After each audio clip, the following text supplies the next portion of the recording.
Hey guys, this is Typhoon from AICodeJournal.com, and I just wrote an article on how many questions you can ask ChatGPT in an hour. So I decided to make a brief video that aggregates that information for those of you who prefer video format. When it comes to answering that question, we need to look at the products that OpenAI offers. Most of you are going to be interested in two products, ChatGPT, which is basically the free version, GPT 3.5, and then you have ChatGPT Plus, which is a premium version that you pay $20 per month to get. Now, the free version itself is not going to have any sort of limit set by OpenAI, at least at this point. So for 1 hour, you don't really have any sort of limits. The only limits that you would have is the physical limits of how many questions you can actually ask it. And of course, each question itself needs a time from the bot to be answered, so you can calculate that. But in general, you don't have any sort of specific limit set by the company itself. For ChatGPT Plus, you do have limits. Now, that's a little bit of a weird one, right? The free version doesn't have limits. The paid version does have limits. And there is a reason for that. The ChatGPT Plus itself is a lot more complex, as I understand, and it's much more capable. So this concludes basically that it is more resource intensive to actually calculate and give you an answer.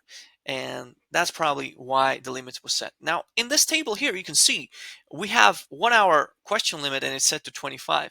The actual limit is for 3 hours. So the cap is for 3 hours, you can ask 25 questions. And in the next 3 hours, it's going to be reset for 25 questions again. But of course, this 25 question limit, you can actually ask it in 1 hour as well. If you do it that way, you would need to wait 2 more hours for the limit to reset itself. And then we go to the last section of the article is basically about the API. Most of you may not be interested, but some of you, if you're developers, may be interested in this. And you can design your applications having in mind these limits. So if you're a trial user, you have 180 requests per hour. And this is calculated from here. You can see that the actual limit is per minute. So you have 3 requests per minute. And if you calculate it, and if you are within this 3 requests per minute, you can set 180 requests total. And then for a user that pays, you have the first 48 hours of that user. You can send up to 3,600 requests, and the actual limit is 60 requests per minute. And after the 48 hours, you have 210,000 requests per hour.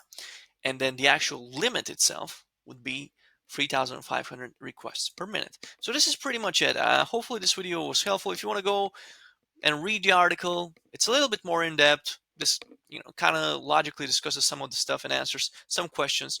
Feel free. The article is going to be linked in the description of this video. This is pretty much it. Thank you for your time. And this is Typhoon from AICodeJournal.com. Make sure you follow me for more videos like this.